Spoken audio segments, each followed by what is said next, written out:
The sound of the old ceiling fan filled the silence of the small room. It was late evening, and the flickering light bulb hung from a cracked ceiling, casting half-shadows on the walls. The boy sat on the floor, legs crossed, his torn notebook open in front of him. He was barely 10, but his eyes carried the tiredness of someone much older.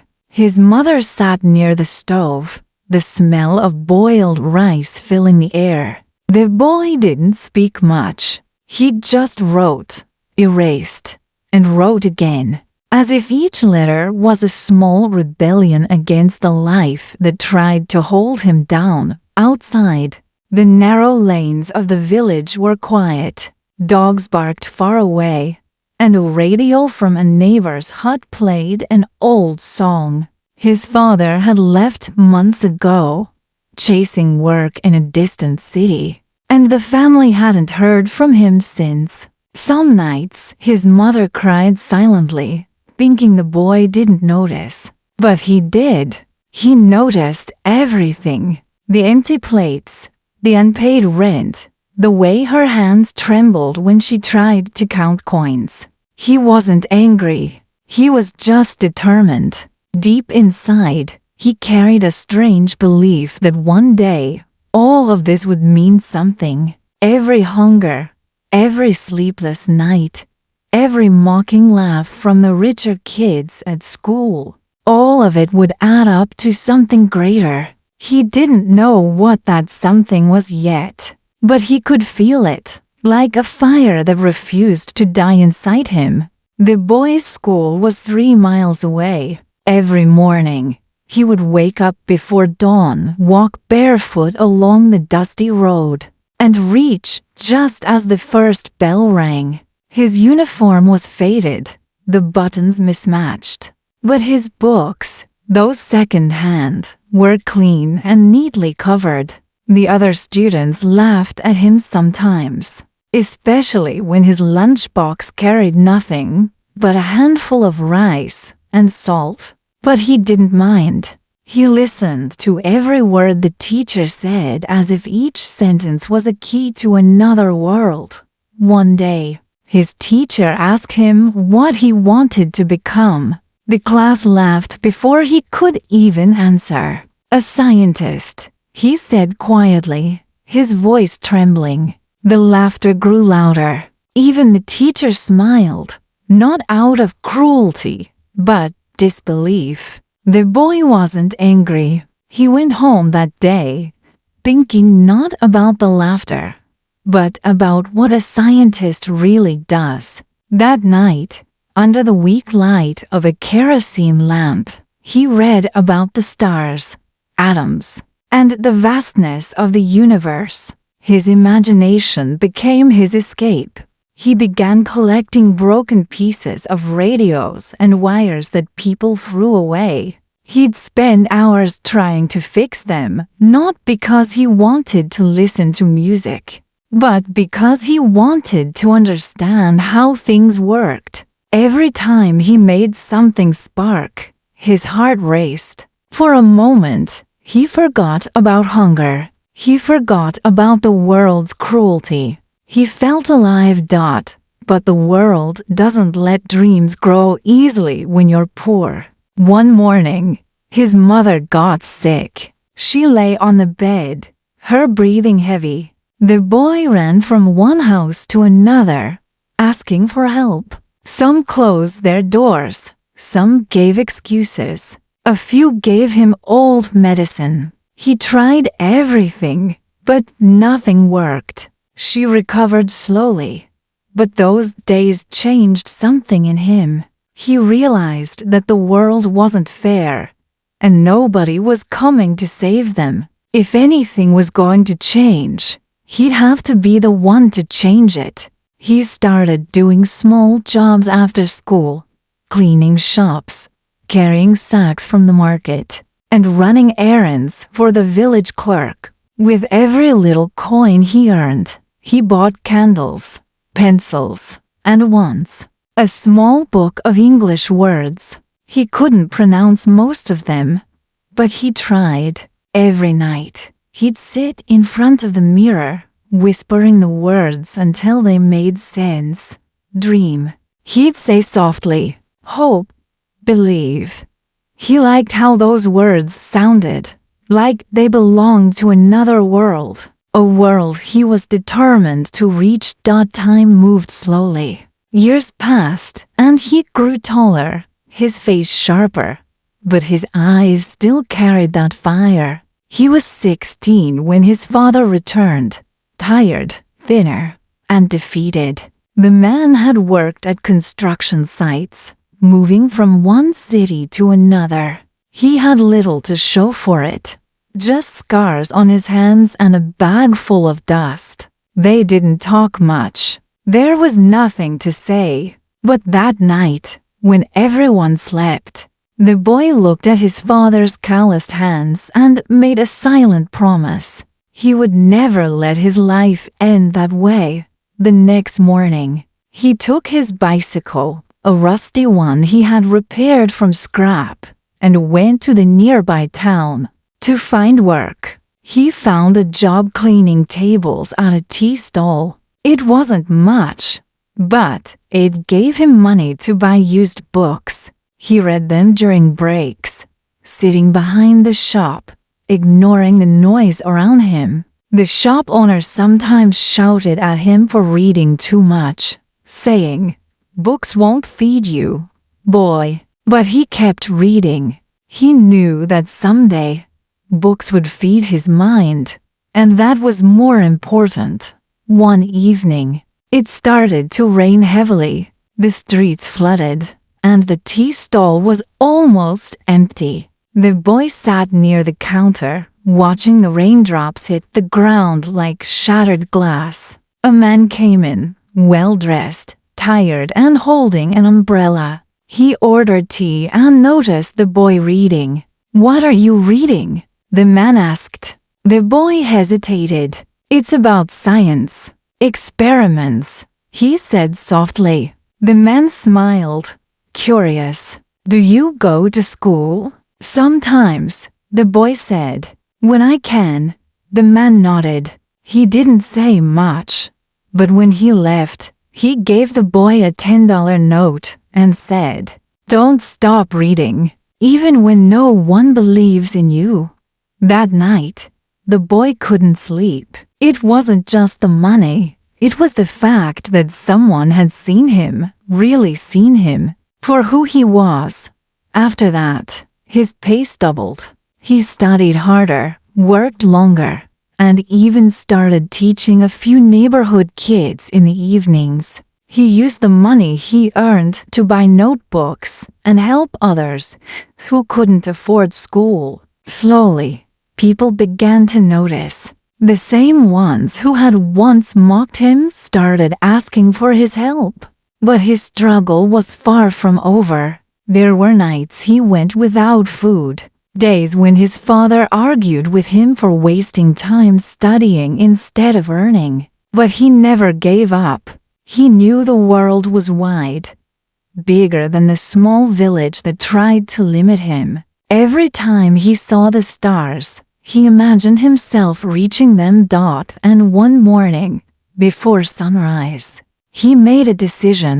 He packed his bag, a few clothes, a notebook, and the English dictionary, and left home quietly. The road ahead was long, uncertain, and cruel, but he didn't look back. He just walked, the horizon glowing faintly in front of him, whispering to himself, "One day, they'll know who I am." The road curved through fields, then through highways, and then into the unknown. He had no money, no connections, and no guarantee of success. But he had something most people never find: a reason to keep moving. Even when the world tries to stop you. Days turned into weeks. He slept in bus stations, worked odd jobs, and read under streetlights. People looked at him like he was crazy. Maybe he was. But madness was better than surrender. Every time he fell, he got up again, a little stronger, a little wiser. And one day, standing on a hill overlooking the city skyline for the first time, he felt something shift inside him. He realized this was only the beginning, that all his pain, all his struggle, had brought him here, standing between what he was and what he could become. He smiled, whispering to the wind, "I'm not done yet." The city was louder than anything he had ever imagined. Horns blared constantly, buses roared down the roads, people shouted across markets, and the smell of dust mixed with fried food and gasoline filled the air. It was chaos, but to him, it felt alive. The boy, now 17, stood in the middle of the street with his small bag and tired shoes, staring up at the skyline as if it were a world made of promises. He didn't know anyone here. He didn't have a place to stay, but he had made it this far, and that meant something. He found a cheap dormitory behind an old railway station, a long, narrow building with rusted gates and rooms that smelled of damp clothes and sweat. The owner, an old man with thick glasses, looked him up and down before handing him a key. "No trouble, boy," the man said. "Pay every week. No excuses." He nodded quickly. The room was small, just a bed, a broken fan, and a window that barely opened. To him, it felt like the start of something big. The next morning, he walked through the streets looking for work. Every signboard, every office, every cafe he passed, he asked the same question: "Do you need help?" Most people ignored him. Some laughed. A few told him to come back when he looked more educated. By noon, he was exhausted. The city was cruel, but as he stood near a bus stop, a man in a uniform approached and said, "The restaurant across the street needs someone to clean tables. You can try there." He ran across the road without thinking twice. The restaurant was a small, crowded place, the kind where people came and went quickly. The owner looked busy, his voice cutting through the noise. "You need a job?" he asked without looking up. The boy nodded. "Can you work all day?" "Yes," he said. "No rest." "No problem." The man threw him an old apron. "Start now." That was how his city life began, scrubbing tables, cleaning plates, mopping floors, carrying trays. The hours were long, the pay was small, and his back hurt every night. But the city had lights, and those lights gave him hope. He used to watch them from the dormitory window, imagining that one day he'd live among them, not beneath them. Every night, after work, he'd sit outside the restaurant with his old notebook. He still wrote ideas, dreams, small notes in broken English. Some of the waiters mocked him. "You think writing will make you rich?" One laughed, but he didn't respond. He'd simply smile and turn another page. One evening, while he was sweeping the floor, a young woman walked into the restaurant. She wore a neat office suit, her voice soft but confident. She came every week, always sitting in the same corner, always reading while drinking tea. One night, she noticed him scribbling behind the counter. "You study?" she asked. He hesitated, unsure if he should answer. "Yes, a little." She smiled. "Good. Don't stop. Cities eat people who give up." Then she paid and left. That single sentence stayed with him for days. He didn't even know her name, but her words became his daily reminder. Don't stop. Weeks passed. He saved every coin he could. He learned to read newspapers left behind by customers. He practiced English by whispering the headlines to himself. Slowly, the words began to make sense. He understood that knowledge wasn't something only the rich could have. It was something you had to fight for every single day. But survival was still hard. Rent was due.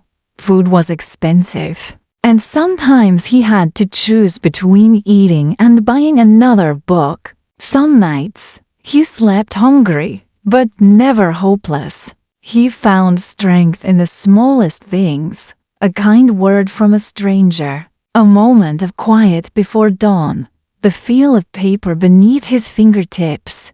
Then, one day, everything changed. It was late afternoon, and the restaurant was busier than usual. He was running from table to table when a man in a suit called him over. The man had an American accent and a calm, observing look. "You speak English?" he asked. The boy hesitated, then nodded slightly. "A little, sir." The man smiled. "What's your name?" He said it quietly. "Do you study?" The man asked again. "I try to." The man looked impressed. "Good.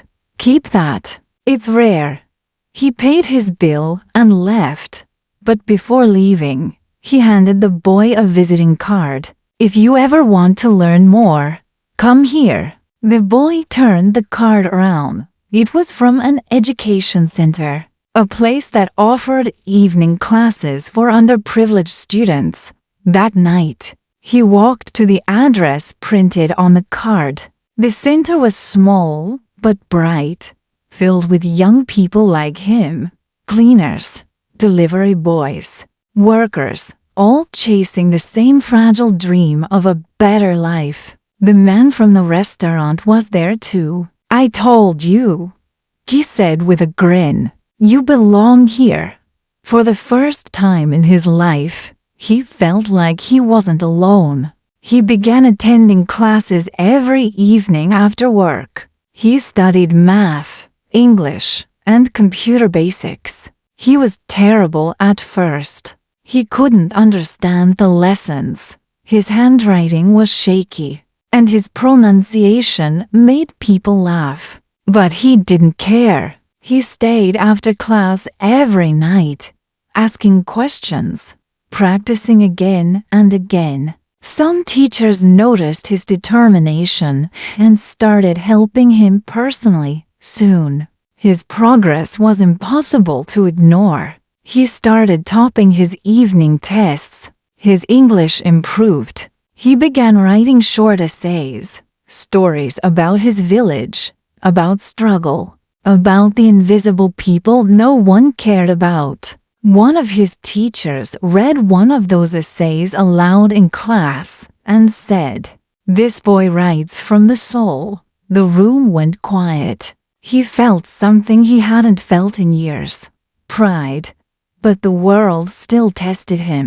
1 month, the restaurant fired a few workers. Business was slow. He was one of them. He walked out with his apron in his hand, unsure what to do. For the first time in a long while, he felt fear creeping back. He had rent due, fees to pay, and no savings left. He wandered the streets all day, the noise of the city suddenly feeling heavier than ever. That night, he sat under a bridge, rain falling hard. His notebook got wet, pages tearing apart. For a moment, he wanted to give up. He looked at the soaked paper and whispered, "Maybe they were right. Maybe this dream isn't for me."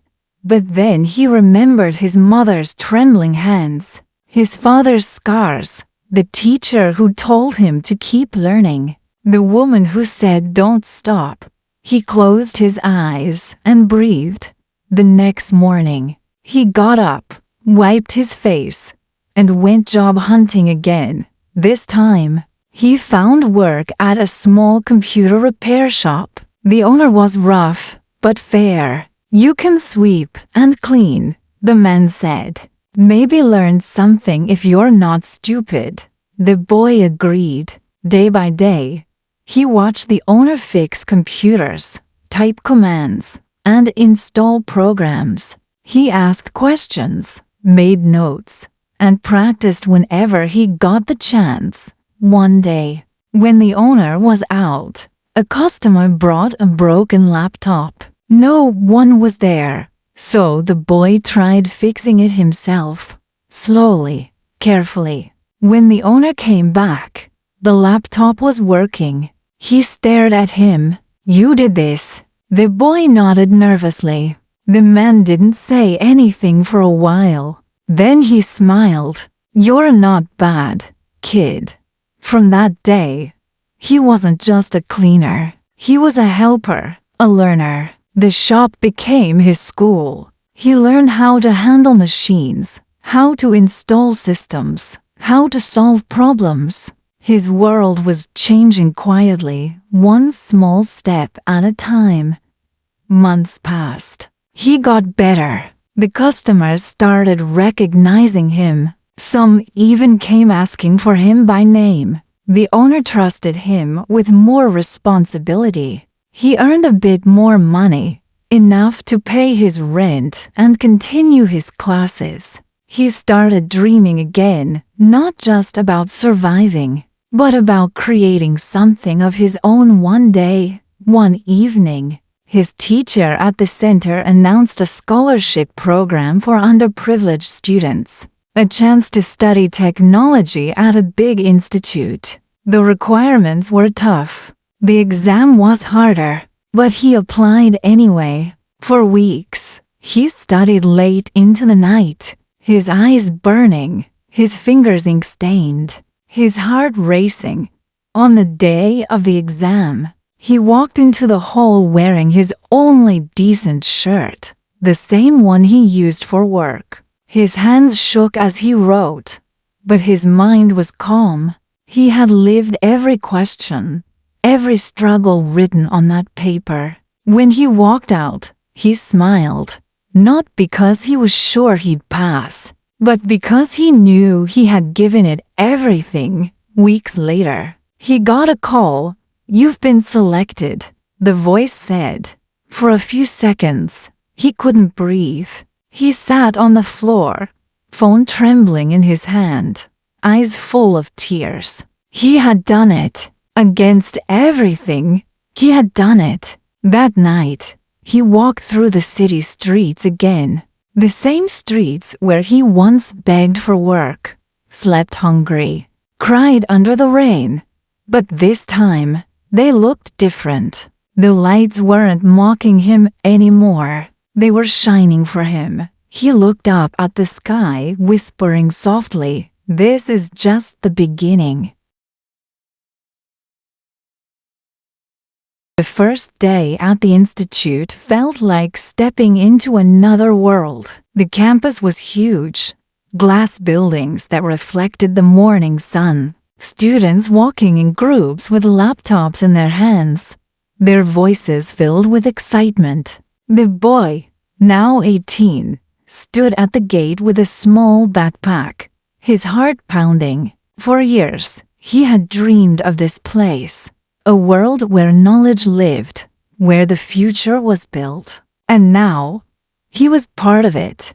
He walked slowly through the courtyard, unsure where to go. Everything looked so clean, so organized, so different from the chaos he came from. The other students wore smart clothes, spoke fluent English, and carried themselves with confidence. He felt invisible among them. His shoes were old, his shirt faded, but his eyes held something no one else had: hunger.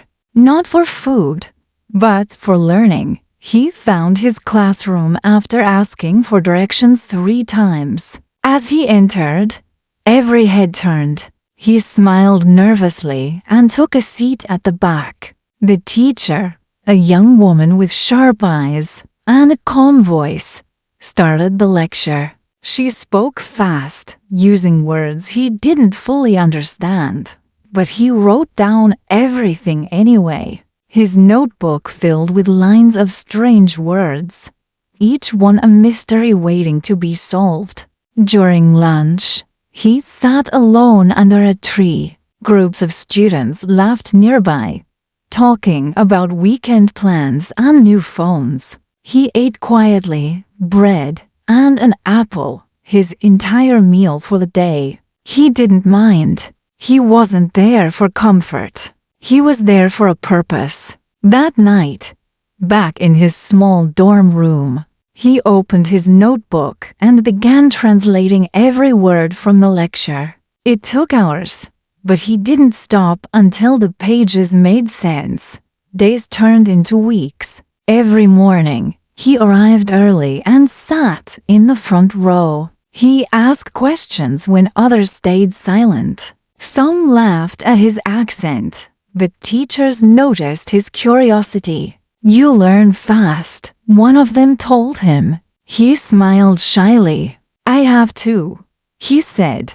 But success didn't come easily. The subjects grew harder. Computer algorithms, programming languages, and complex theories filled his days. Sometimes he stared at the screen for hours, unable to understand a single line of code. His confidence began to shake. He thought of quitting more than once, but then he'd remember where he came from: the smell of boiled rice, the flickering light, his mother's tired face, and something inside him would whisper, "Keep going." One evening, while studying in the library, he noticed a boy sitting next to him struggling with the same topic. They started talking. The boy's name was Daniel, a friendly student from another town. Unlike others, Daniel didn't care about accents or clothes. He admired hard work.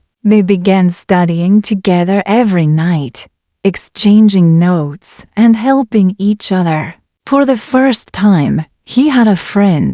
Someone who believed in him. They spent late nights in the computer lab, their screens glowing in the darkness. Sometimes they joked, sometimes they sat in silence, both lost in lines of code. Daniel would often say, "Man, you're like a machine. You never stop." And he'd laugh softly. Machines don't get tired when the purpose is clear. As months passed, his confidence grew. He started understanding not just how computers worked, but how life worked, how problems, like equations, always had a solution if you kept trying long enough. He began helping other students who struggled, just like he once did. Teachers noticed his improvement and started giving him extra projects. Slowly, he became known, not as the poor boy from nowhere, but as the student who worked harder than anyone else. But life, once again, decided to test him. One night, while returning from the library, he received a call. It was his father. The voice on the other side was weak, trembling. "Your mother, she's not well," his father said. His chest tightened. He left for his village the next morning. When he arrived, the house looked smaller than he remembered. His mother lay on the bed, her breathing slow but calm. She smiled weakly when she saw him. "You've grown," she whispered. He sat beside her, holding her hand. She looked at him with tears in her eyes. "You promised me you'd make something of yourself," she said. "Don't stop now." He stayed for a few days, helping his father, comforting his mother. But when she saw him hesitate to leave, she said softly, "Go. The world you're building won't wait." Those words burned in his heart. He returned to the city with a silent vow to make her proud no matter what it cost. Back at the institute, he worked harder than ever. He barely slept. He studied, coded, and built small projects that amazed his professors. One day, Daniel told him about a competition, a national-level innovation challenge. "You should enter," Daniel said. "You've got ideas that could win." He hesitated. "People like me don't win those things." Daniel grinned. "People like you are exactly the ones who should." Together, they started working on an idea, a low-cost software system that could help small villages manage education and healthcare data. They spent nights debugging, designing, and refining every detail. Sometimes the power went out, and they continued by candlelight. There were failures, endless errors, and sleepless nights, but neither gave up. When the submission day arrived, they presented their project nervously before a panel of judges. The room was filled with students from prestigious schools, their presentations polished and confident. He felt small again until it was his turn. Standing in front of the judges, he spoke with quiet passion. He didn't use fancy words. He spoke from experience about villages with no doctors, children who couldn't access education, families forgotten by technology. The room fell silent. When he finished, one of the judges said, "You've lived what you're trying to solve, haven't you?" He nodded. "Yes, sir, I have." Weeks later, the results were announced. He didn't expect much, but when his name was called, first place, the entire hall erupted in applause. For a moment, he couldn't move. He just stood there, tears filling his eyes. Daniel clapping beside him, shouting, "You did it." That night, he called home. His mother answered, her voice weak but smiling. "I knew you would," she whispered. It was the last time he heard her voice. She passed away a few days later. The news broke him. He didn't speak to anyone for days. He stopped going to classes. The world that once felt full of promise suddenly felt empty. Daniel tried to help, but grief has its own language, one only silence understands. One night, he walked to the rooftop of the dorm, the city lights stretching endlessly below. The wind was cold, the world quiet. He looked up at the stars, the same stars he used to watch from his village. "Are you watching me?" he whispered. "I'll keep my promise." He returned to class the next morning. He looked tired, but calm, like someone who had seen the worst and decided to keep walking anyway. His professors welcomed him back with quiet respect. Over time, he regained his focus. He poured his pain into his work, building projects, helping others, teaching those who struggled. His name slowly became known beyond the institute. Companies began noticing his ideas. A few months later, he received an internship offer from a major tech firm, a company he had only read about in newspapers. When he walked into the glass building for the first time, wearing a clean shirt and holding his old notebook, he felt the same nervous excitement as the day he first entered the city. He wasn't the same boy anymore, but he hadn't forgotten who he was. On his first day, his supervisor asked him, "What drives you to work this hard?" He smiled softly and said, "A promise." The man nodded, not asking more. Some promises didn't need explaining. That night, as he walked home, he passed by a street where children were studying under a lamppost. He stopped, watching them for a long time. He saw himself in their faces, the hunger, the hope, the fire. He took out some money and handed it to a nearby shopkeeper. "Give them books," he said quietly. When he reached his room, he opened his notebook again. the same one he had carried since his childhood. Pages filled with dreams, lessons, and fragments of a life built from nothing. On the last page, he wrote, "The story isn't over yet." He smiled, closed the notebook, and looked out at the city lights, not as a stranger anymore, but as someone who had finally found his place among them. The first morning of his internship began with nervous energy. The glass building stood tall and shining, surrounded by sleek cars and people dressed in expensive suits. As he walked through the revolving door, the reflection of his own face on the polished floor reminded him of how far he'd come. A boy who once walked barefoot to school, now standing inside one of the biggest tech companies in the country. Yet, somewhere deep down, he still felt the same, curious, uncertain, but unafraid. The receptionist handed him a visitor badge. "Welcome to Blue Horizon Technologies," she said with a smile. He nodded politely, adjusting his shirt collar before stepping into the elevator. The hum of machinery, the clicking of keyboards, the low murmur of conversations. It all felt like another universe. He didn't belong here, not yet, but he would earn his place. His supervisor, Mr. Collins, was a middle-aged man with sharp eyes and a calm presence. "You're the scholarship kid, right?"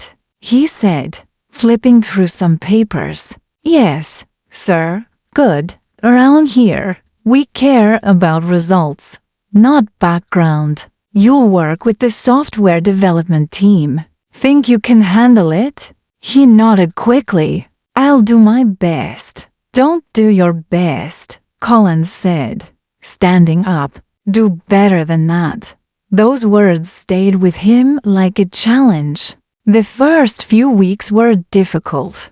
The systems were complex, the team fast, and the pressure relentless. He made mistakes, small ones that others noticed immediately. Once, he mixed up a database entry and almost caused a delay in a client project.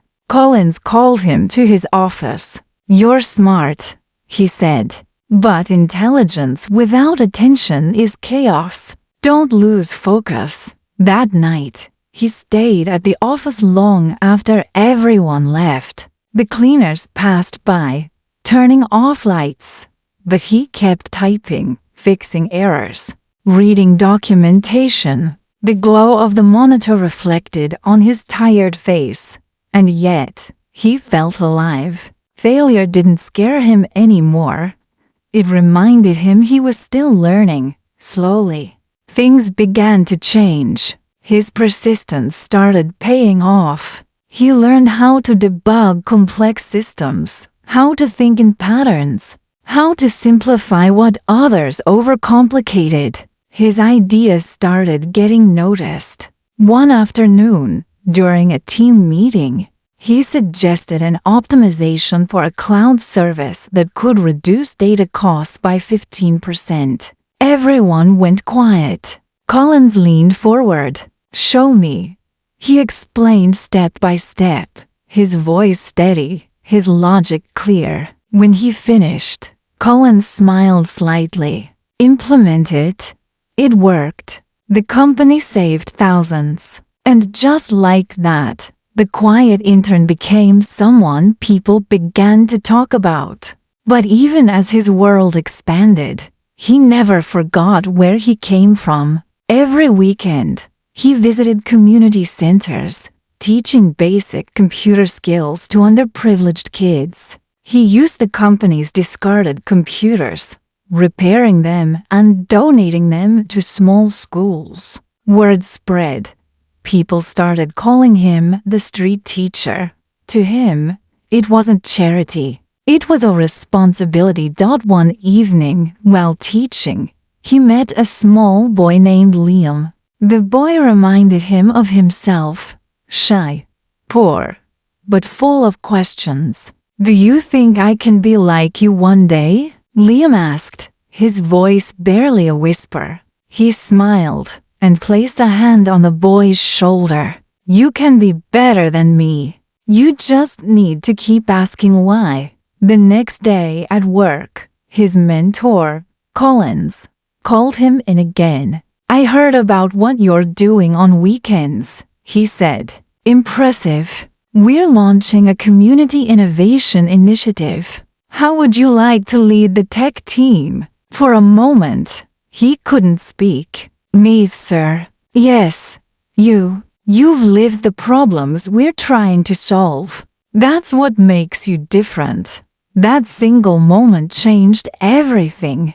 He began working on real-world projects, software that connected rural schools to online learning platforms, apps that provided farmers with weather and crop information, and data systems that helped clinics manage patients more efficiently. His small team grew rapidly. They were young, passionate, and inspired by his story. The company's name started appearing in local newspapers.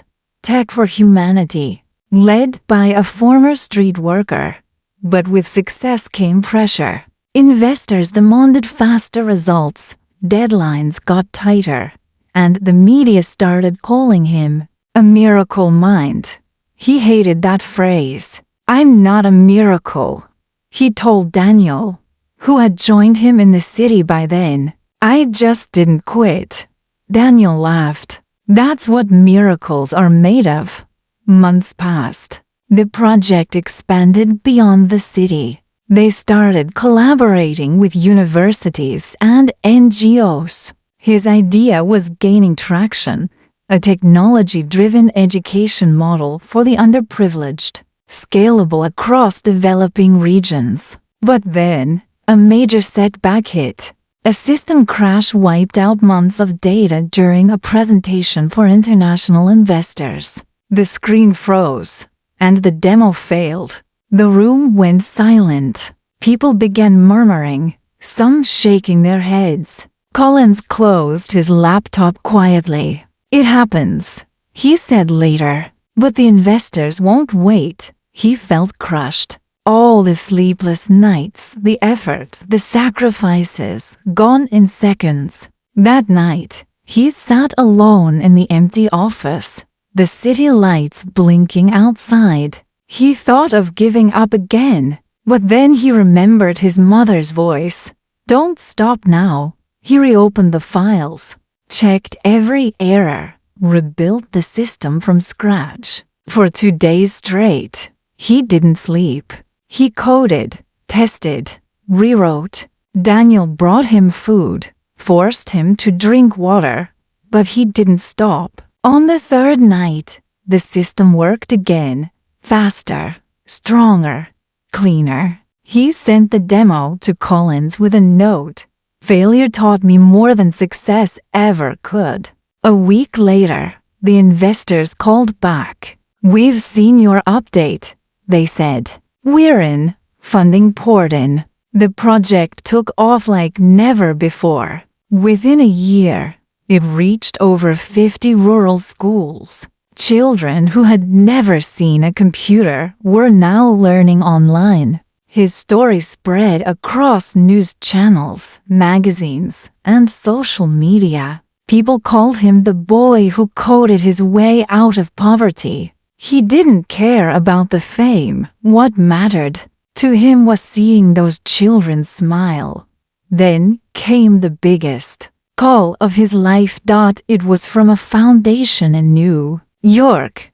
They had heard about his work and wanted to sponsor him to speak at an International Innovation Summit. For a long time, he didn't believe it. He stared at the email again and again, his hands shaking.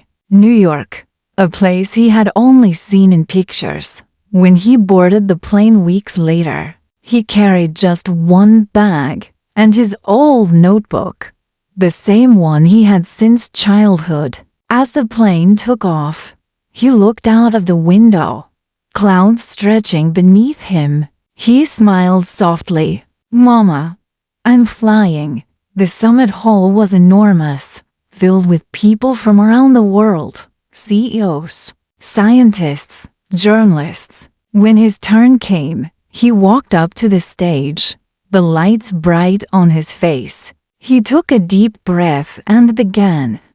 "I was not born into privilege," he said. "I was born into struggle, but struggle taught me to dream. Every night, I studied under candlelight. Every morning, I worked to survive. People told me to stop, that someone like me could never make it here. But dreams don't belong to the rich or the powerful. Dreams belong to those who refuse to give up." The room was silent. Some eyes were wet. He told them about the kids in the villages, about his mother, about technology being a bridge between despair and hope. When he finished, the entire hall stood up and applauded. Cameras flashed, but he wasn't thinking about fame. He was thinking about the boy he once was, sitting on a dirt floor, writing dreams on torn paper. After the event, people surrounded him, investors, journalists, and philanthropists. But he slipped away quietly, walking outside into the cold New York night. Snow fell gently, the city glowing. He looked up at the sky, whispering, "I kept my promise." That night, he sat by the hotel window, notebook open, writing again. "Dreams," he wrote, "are like seeds. They grow in the darkest soil." The next morning, he received a call from Collins. "You made us proud," the older man said. "What's next?" He looked out at the city, the skyscrapers, the endless horizon, and smiled. "Now I build something bigger," he said. He returned home with new partnerships, global support, and one vision: to create an open platform for education and innovation, free for anyone with a dream. He named it Project Horizon. Within a year, it reached thousands across continents. The boy who once cleaned tables was now changing lives around the world. And yet, he remained the same at heart: humble, quiet, grateful. Whenever people ask how he did it, he'd simply say, "I just kept walking." One evening, he visited his village again. The streets were the same, the air familiar. Children ran to him, calling his name. He walked to the same small house where his journey began, the walls cracked but warm. He sat on the old floor, opened his notebook, and whispered, "We made it, Mama." The fan creaked above him. The air still smelled of rice and smoke. But this time, the silence wasn't empty. It was full of peace. He closed his notebook one last time, smiled, and whispered. The story that began in darkness found its own light. And outside, the stars, the same ones that once watched a boy dream beneath them, seemed to shine a little brighter that night. The world was opening its doors to him, one after another. News outlets wrote about his journey from poverty to purpose. Universities invited him for talks. Students lined up to meet him, to shake the hand that once held a mop and now held the future. Yet, inside, he felt something strange. Not pride, but a quiet weight. Success had brought attention, but also expectations. And he wasn't sure if the world understood that he never wanted fame. He only wanted change. He spent his days building Project Horizon, working with teams across continents. The platform grew beyond anything he imagined, connecting schools from Africa to Asia, giving children free access to digital education, helping rural teachers learn online systems, bridging languages and distances through technology. Every milestone was a small victory for that boy who once studied under candlelight. But with growth came complexity, meetings, funding proposals, management issues.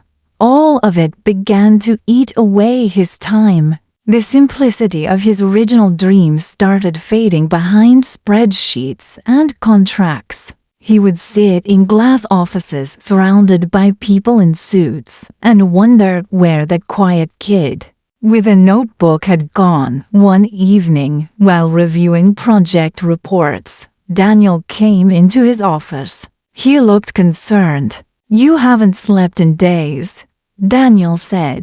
"You need a break." He shook his head. "There's too much to do. These schools depend on us. And they'll still depend on you after you rest," Daniel said gently.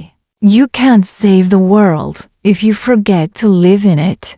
That night, for the first time in months, he closed his laptop early and went for a walk. The city lights blurred through the light rain. He ended up in a quiet park, where children were playing under dim street lamps. Their laughter echoed in the cold air. He sat on a bench, watching them, and felt tears sting his eyes. The noise of success had made him forget the sound of life. He went back home, opened his old notebook, the one he always carried, and flipped through the yellowed pages. There were words written years ago. Dream, hope, believe. He touched the ink, remembering the boy who wrote those words, and whispered, "Don't let me lose you." The next morning, he made a decision that surprised everyone. He announced he was stepping back from the day-to-day operations of Project Horizon. Instead, he would travel to the schools and communities the project had helped, to meet the children, teachers, and families face to face. "Technology isn't just about screens," he said at a press conference. "It's about people, and people are where I want to be." His team didn't fully understand it, but they respected it. So he began his journey again, not upward this time, but outward, back into the world that once made him who he was. He visited a small school in Kenya first. The children greeted him with songs. The walls were painted with bright colors. The computers running on solar panels donated through Project Horizon. One girl handed him a drawing of the earth with the words, "Thank you for giving us light." He couldn't speak. He just smiled, tears in his eyes, holding the picture close to his chest. From Kenya, he went to India, where teachers told him how their students now dreamed of becoming engineers and doctors. In Bangladesh, he met young coders who had built local apps through his online program. In Brazil, he saw classrooms once empty now filled with laughter and lessons. Every place reminded him why he started. Every face told him that dreams truly had no borders. During one of his visits in Southeast Asia, he met a woman named Elena, a volunteer teacher working in remote villages. She was passionate, fierce, and full of compassion. They spent days traveling together to mountain schools, carrying supplies, fixing old laptops, teaching children how to use them. In her, he saw the same fire he once carried, pure, unshaken belief in humanity. One evening, sitting by a riverside after a long day, Elena asked, "You've helped so many people. But what about you? What makes you happy?" He looked at the sunset reflected on the water and said softly, "Seeing them learn. That's enough." She smiled. "Sometimes giving everything away leaves nothing for yourself." Her words stayed with him. Over time, Their friendship grew deeper. She became part of Project Horizon, leading educational missions and helping communities train teachers. Together, they expanded the project even further, adding health and mentorship programs for young students. People began calling them the duo who taught the world to learn. But life never moves in a straight line. During a field visit in South America, while traveling to a rural town, their car met with an accident. He woke up in a hospital 2 days later, his leg fractured, head bandaged. Elena sat beside him, holding his hand. "You scared everyone," she said, tears in her eyes. He tried to smile. "Did I break the car?" "You broke more than that," she said, half laughing, half crying. "But you're alive. That's all that matters." Recovery took months. During that time, he couldn't travel or work as before. For the first time in years, he was forced to be still. And in that stillness, he began to reflect. He realized that his life had become one long race. A race against poverty, against time, against his own past. But maybe, he thought, success wasn't about running faster. Maybe it was about learning when to pause. He started writing again, not code, but words, essays, reflections, and letters to his younger self. "You don't have to carry the whole world alone," he wrote. "You just have to light one lamp, and others will follow." When he finally returned to work, he was different, calmer, wiser. He expanded Project Horizon into a global foundation, not just for education, but for empowerment. They built innovation labs for children in developing countries, connected young inventors with mentors, and launched scholarship programs under his mother's name. At the Foundation's global launch in Geneva, he stood on stage, looking at the faces of world leaders, educators, and children. He spoke simply, his voice steady. "I was once told that dreams were for others, that people like me should only survive, not aspire. But every child has a right to dream, and the world has a duty to help them." The applause was thunderous, but he barely heard it. His eyes were wet. On the big screen behind him, they showed a photo, him as a young boy, sitting in his small village house with a candle beside his notebook. The audience stood in silence. After the event, as people rushed to congratulate him, he quietly stepped outside. Snow fell softly in the night air, just like it had in New York years ago. Elena joined him, smiling. "You did it again," she said. He looked up at the sky. "We did it." They walked together in silence, their breath visible in the cold. "What now?" she asked. He smiled. "Now we go where light hasn't reached yet." And so he did. Over the next few years, he traveled to war zones, refugee camps, and remote deserts, bringing learning to those who had lost everything. He taught children who had no homes, gave hope to those who had forgotten how to dream. Each time he saw a child's eyes light up at the sight of a computer screen, he felt that same spark he had felt as a boy when he fixed his first broken radio. But deep inside, he knew he was running out of time, not in years, but in energy. The work was vast, and the world's suffering endless. One night, sitting by a small campfire in Africa, he looked at the stars, the same stars he had spoken to his entire life, and whispered, "I've done my part. The rest belongs to them now." He returned home a few months later and stood before a group of new volunteers. "The foundation is yours now," he said.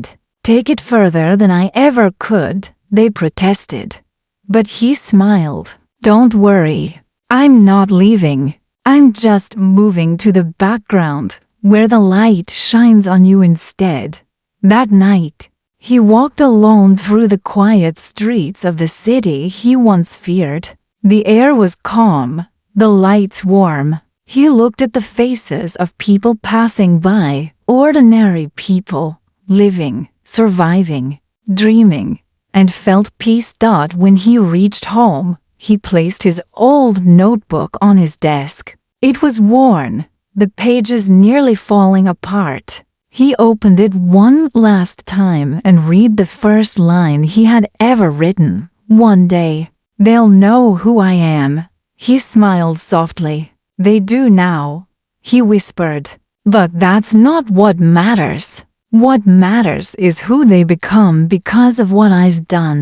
He closed the notebook and looked out the window at the sleeping city, his world. The light outside flickered gently, like the candle of his childhood. He whispered, "Mama, the story isn't over. It's just being told by others now." And with that thought, he turned off the lamp, letting the light of dawn slowly fill the room. Years passed quietly, like pages turning in a book whose ending no one wanted to reach. The world changed faster, louder, brighter, but he had learned to move slower. He no longer chased time, he walked with it. His hair had begun to gray slightly at the temples. His voice carried a calm weight, and his eyes, once full of restless hunger, now reflected peace and gratitude. He lived in a modest house outside the city, surrounded by trees and silence. The walls were lined with photographs, children from every corner of the world, smiling, holding laptops, books, or handmade signs that read "Thank you." Each face told a story. Each story was a fragment of his life's work. Every morning, he followed the same ritual. He would brew a cup of tea, step outside to his garden, and sit beneath a large oak tree. Birds chirped softly, and the smell of damp earth filled the air. Sometimes, local children passed by, waving. "Good morning, sir," they'd shout. He'd smile, lift his hand, and reply, "Good morning, dreamers." Even in retirement, he never stopped teaching. Once a week, he held free online classes, connecting with students from around the world. His old notebook still sat on his desk, though the pages were fragile, yellowed by time. He rarely opened it now, but it was always within reach, like a piece of his soul he couldn't let go of. One afternoon, while answering emails, he received a message from a young woman named Aisha. She introduced herself as a software engineer working in Silicon Valley. Her words made him pause.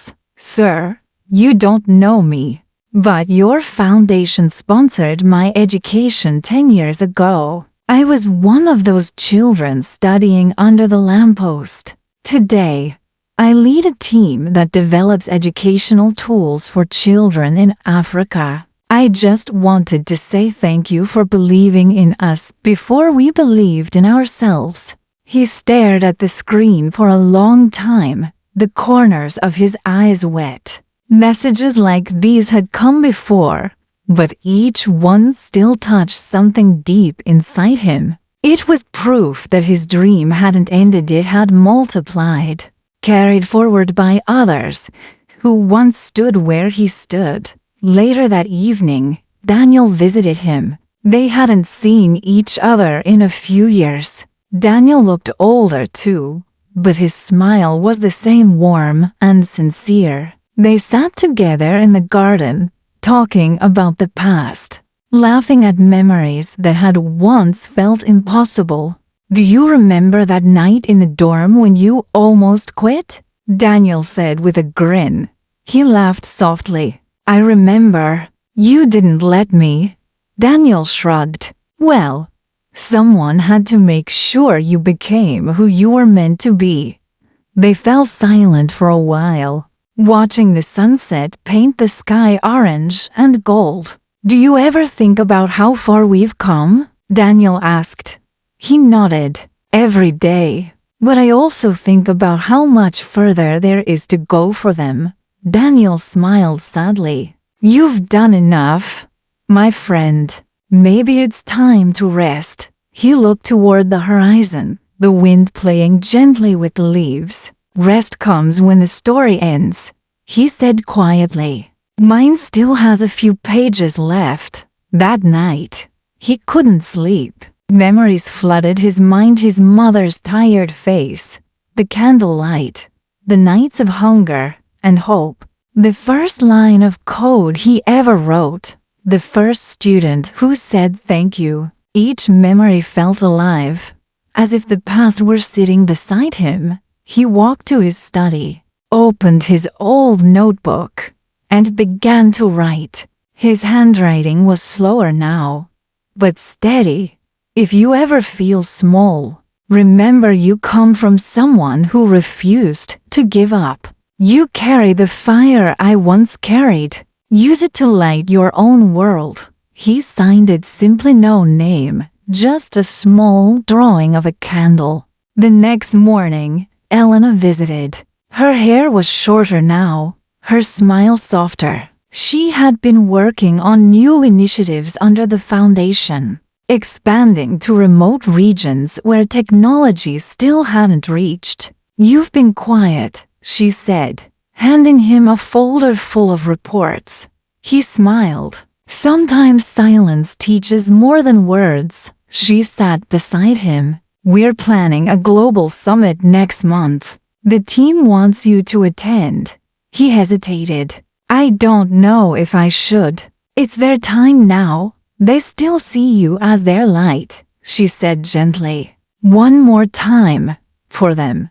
He nodded after a long pause. One last time, then. The summit was held in Washington, D.C. Leaders, scientists, and educators from around the world gathered under one roof. The auditorium was filled with thousands of people, and as he walked onto the stage, the entire hall rose to its feet. The applause seemed endless.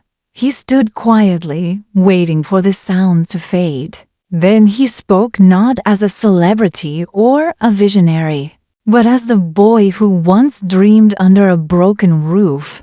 When I began, I had nothing, no money, no name, no chance. But I had belief, and belief, he said, his voice steady and warm, is the seed of every miracle. I wasn't alone. There were people who saw me when I was invisible. Today, I stand here not because of what I built, but because of who believed in me when I couldn't believe in myself. He paused, looking across the crowd, faces of every color, age, and nation. The next generation is already here, he continued. They are brighter, faster, kinder. My only request is don't let them grow up believing the world is too big to change. It isn't.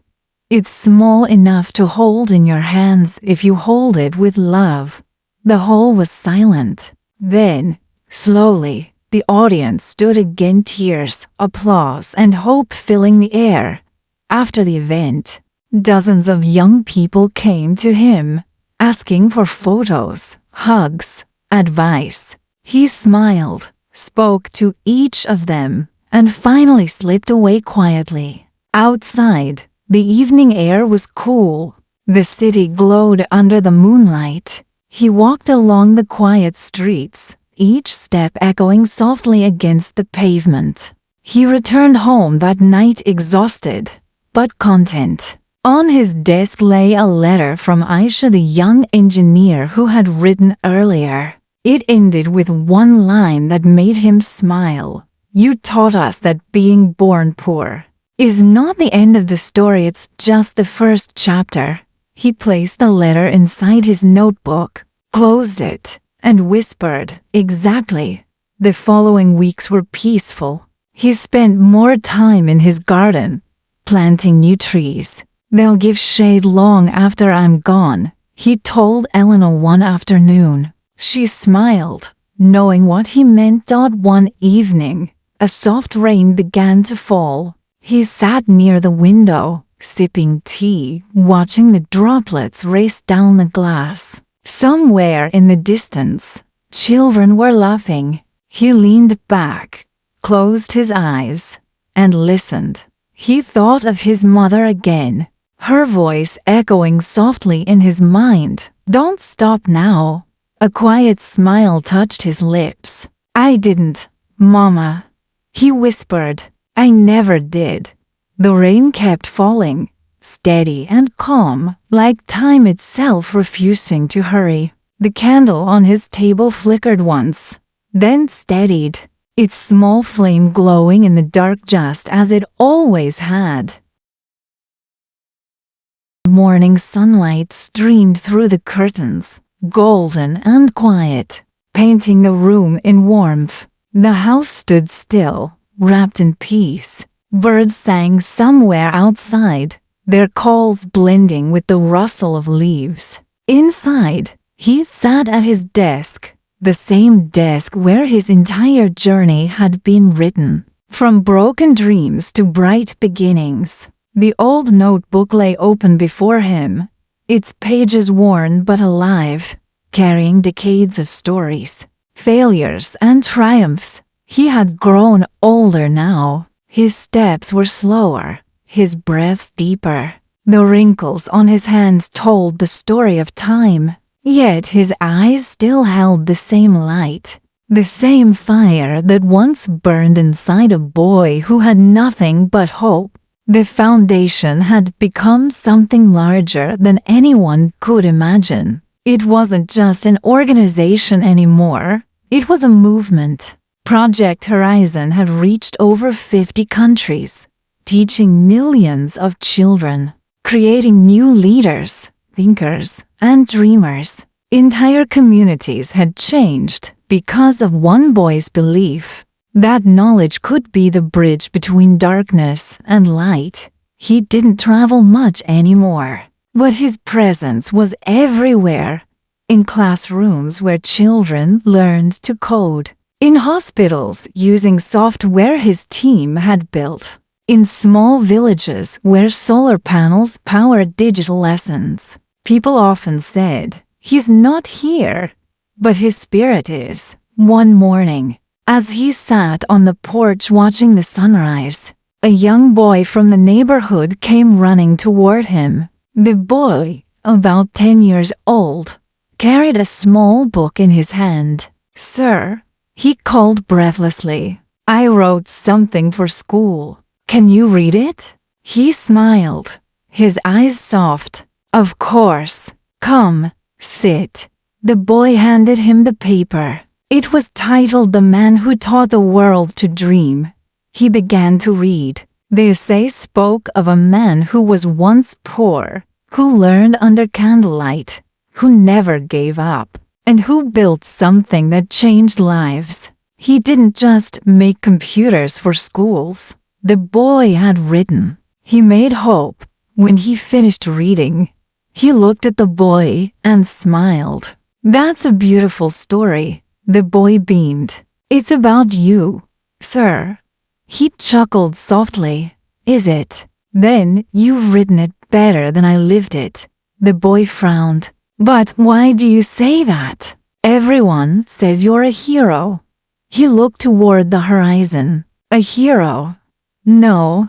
I was just a boy who wanted to learn. The world did the rest." The boy tilted his head. "Then what should I do to be like you?" He placed a hand gently on the boy's shoulder. "Don't be like me. Be better. Take what I've built and build something new. Don't just follow my footsteps. Draw your own map." The boy nodded, his eyes wide with determination. Then he ran off, holding his paper high, shouting to his friends. He read it. He read it.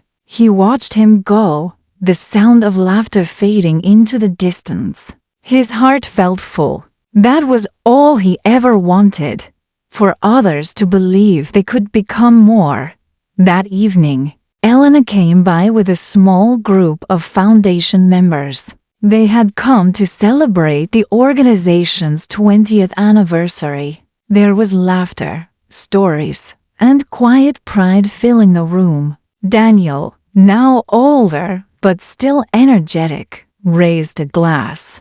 "To the man who never gave up," he said, "and to the millions who won't, because of him." Everyone cheered softly. He smiled humbly, his gaze distant. "No one builds alone," he said. "Every dream needs hands to hold it up. You are my hands." After the dinner, when everyone left, the house fell silent again. He stood by the window, looking at the moonlight spilling across the garden. He could hear faint echoes of laughter, life, and time. He turned toward his desk, sat down, and opened his notebook to the last page. There was only one blank space left. He took his pen, the same one he had used for years, and began to write slowly. "If this is the end of my story, then let it be a beginning for someone else. If my voice fades, let others speak louder. If my hands grow still, let theirs build stronger. I started as a dreamer, but I leave as a believer, because I've seen what dreams can do."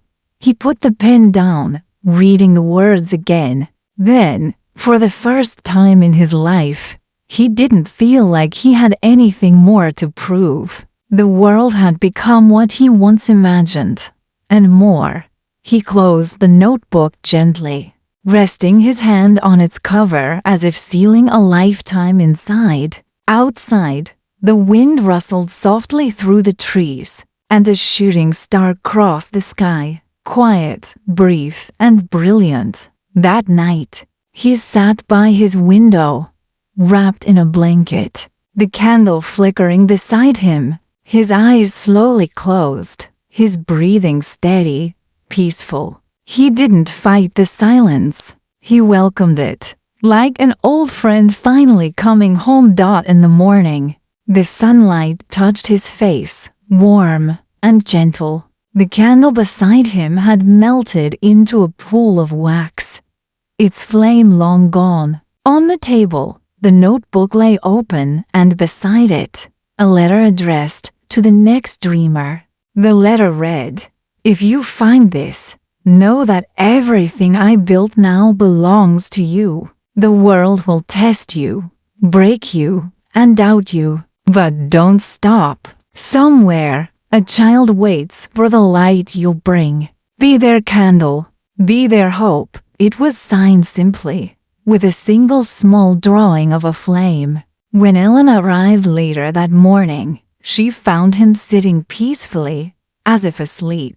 The notebook was under his hand, his face calm, a faint smile still resting on his lips. She didn't cry immediately. She just stood there, the sunlight filling the room, and whispered, "You kept your promise." News spread across the world. Tributes poured in, from presidents, students, teachers, and strangers. Social media filled with messages, videos, and stories of how his work had changed lives. Schools held candlelight vigils in his honor. The foundation declared his birthday World Education Hope Day. But his real legacy wasn't in speeches or memorials. It was in every child who dared to dream because he once did.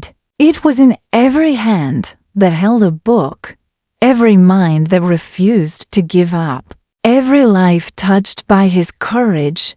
Years later, a little girl in a small African village sat in front of a computer. She opened an online course powered by Project Horizon. On the login page, there was a quote, "Dreams are not born in comfort. They are born in struggle." raised in hope, and carried by those who refused to stop. She smiled, whispered the words to herself, and began to type. Somewhere, beyond time, that same light flickered again. The light of a candle that had once burned in the hands of a boy who believed that education could change the world. And in that eternal glow, his story lived on forever.